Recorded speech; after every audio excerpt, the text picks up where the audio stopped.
side of the House to support the substantive motion today. Preet Gill. Thank you, Mr Deputy Speaker. I want to start by expressing my thanks to members across the House for their many powerful contributions this afternoon. The member for Stockport, Weaver Vale, Wakefield, Birmingham, Erdington, City of Durham, Easington, Leeds North West, Selby and Aintree, West Lancashire, Tamworth, Mid Bedfordshire, Lewisham East, who spoke forcefully about the struggles of their constituents to find an NHS dentist. This is far too common, as we've heard today. My constituent contacted me recently, whose daughter was told she would have to wait 4 years for an appointment to getting braces. She's 13 now and would be 18 by the time she's seen. That just isn't acceptable. No. Let me also thank my honourable friend for Bradford South, Sheffield Brightside and Hillsborough, Brighton, Kempton, Stretford and Umston and Kingston upon Hull West and Hessel for raising the issue of DIY dentistry. Recent polling has found around 1 in 10 adults have attempted some form of DIY dentistry. No one should be forced to pull out their own teeth with pliers. That's Victorian healthcare in Britain in 2024. The British Dental Association survey found over half of dentists in England have reduced their NHS commitment in the past few years, and almost half are considering either a change of career, early retirement or turning fully private. I hope this is a wake-up call for ministers. All of this paints a bleak picture, Mr Deputy Speaker. The Nuffield Trust described it as a widespread crisis, bringing NHS dentistry to its most perilous point in its 75-year history. That is why we are debating this motion today. Without urgent action, we are looking at the end of NHS dentistry as we know it. 17 months ago, while he was losing a leadership election to the Right Honourable Member for South West Norfolk, the Prime Minister pledged to restore NHS dentistry. I thought the Prime Minister might have learnt his lesson about 5-point pledge cards by now, but I would like to remind the House what he promised. A promise of ring-fencing funding, frontline retention, strengthening prevention and contract reform. Yet hardly any of it has been delivered. There are less NHS dentists now than when he took charge, doing less NHS work. There's been no national rollout of a supervised toothbrushing scheme to promote healthy habits among children, despite cavities being the top reason that they are admitted to hospital. And as the Health Select Committee has said, changes to the dental contract constitute tweaks rather than anything close to reform. And the recovery plan, promised in April last year, is nowhere to be seen. The government's one big idea so far has been to tweak the dental activity contract, allowing practices to deliver 10% more NHS work. But listening to today's debate, I don't think that a fraction of practices upping their workload by 10% is actually going to cut it. Talk about toothless, and it certainly won't without the money to fund it. We have heard some very laboured explanations from the Secretary of State about how local dentistry budgets can simultaneously be ring-fenced, yet ICBs have been told they can raid those same budgets to balance their bottom lines. So let me raise a specific example. Last week it was reported that one integrated care board in the West Midlands has instructed practices that they will no longer receive funding to deliver the extra 10% of NHS work that was actually promised. Labour's candidate in Newcastle-under-Lyme, Adam Joji, told me people were already struggling to access basic dentistry as many dentists are not accepting new patients. The role of the ICBs is supposed to improve access locally, better integrate services and address inequalities. And for one practice in Birmingham, it means that from next month, money will run out for them to see NHS patients for the rest of the financial year. This U-turn means dentists that want to do more NHS work just simply can't. That is bonkers. But it's not just the West Midlands. Across the country, there are more examples of care boards cutting back funding for dentistry.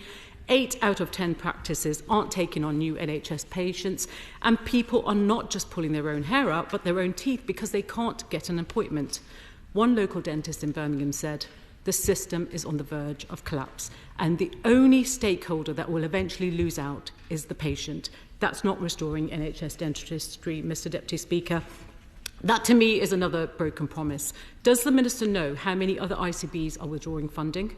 Have they even made an assessment of the impact that this U-turn will have on thousands of people who cannot get an appointment with an NHS dentist? And do they know how much scheduled dental activity will be lost under ICB's revised financial plans? As we've heard today, the consequences for patients are shocking, particularly for children and the most vulnerable.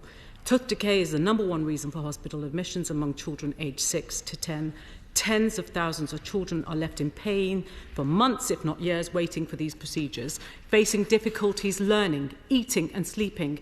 And it is particularly grim when you consider children from the most deprived areas are 3 times more likely to have hospital extractions than their peers.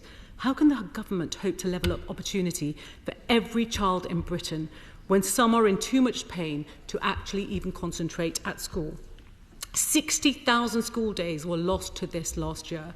It is why part of our plan is to roll out a national supervised toothbrushing scheme targeting the most deprived 20% of children, embedding good habits, a recognition that prevention is better than cure. Yeah. And this will cost £9 million a year, which is dwarfed by the estimated £51 million it costs for child tooth extractions in hospital in the latest year.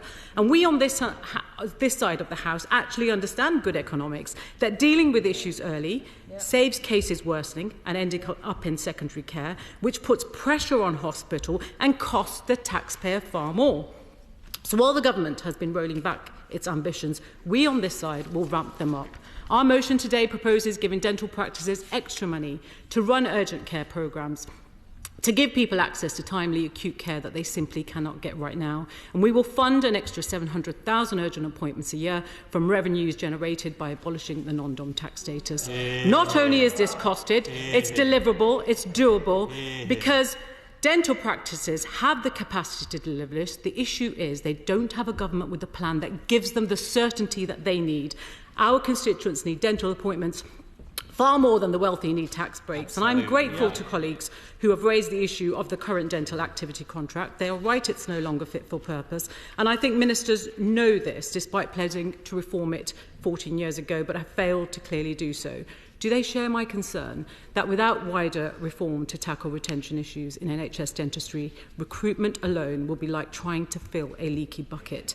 And in the meantime, NHS dentistry is dying a slow death. I was shocked to read about a pilot in Cornwall that is now only seeing children and the most vulnerable on the NHS. At one practice, 4,500 patients were kicked off the books and told to either go private or find another dentist.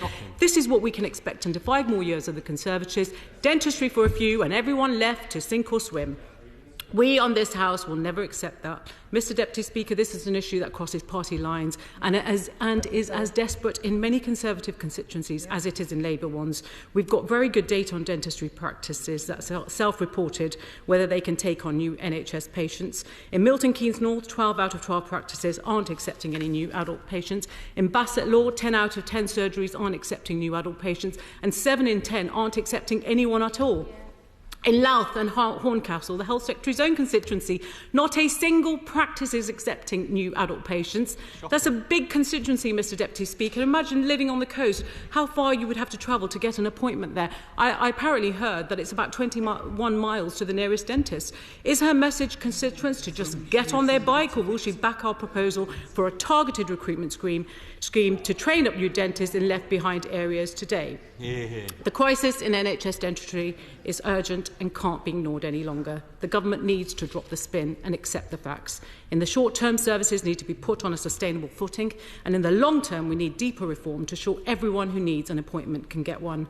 I urge members across this House to do right by their constituents today and vote for Labour's motion to rescue NHS dentistry from further decay. Thank you. Thank you, Mr Deputy Speaker. Well, I welcome the chance to come to the House to hear from colleagues on the challenges of dentistry and access to dentistry.